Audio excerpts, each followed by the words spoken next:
banks depend so much on high interest rates and spreads to drive their profits, it's very risky.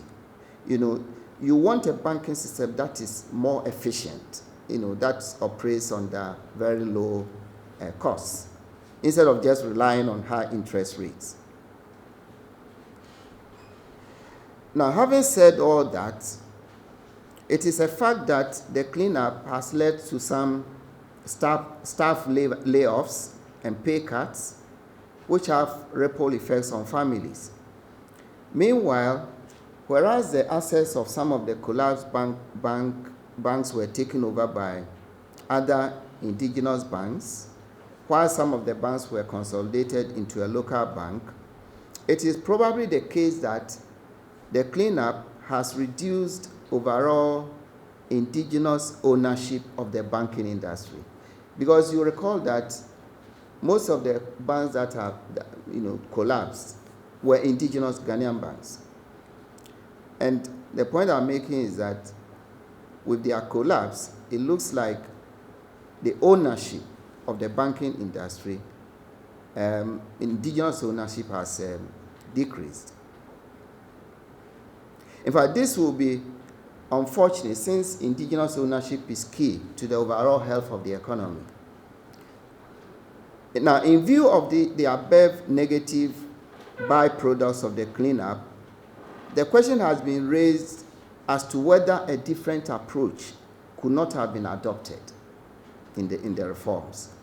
This is a question that comes up, that people have said, oh, but couldn't the Bank of Ghana and the government have approached the reforms, differently? In particular, it has been asked whether the banks could not have been left in place while changing the management and governance structure, along with other measures to reduce staff and other operational costs. That is the alternative that people have been suggesting. Why don't you leave the Unibank and the others in place? If it is a problem with their management and governance structures, take them away, okay, and replace them.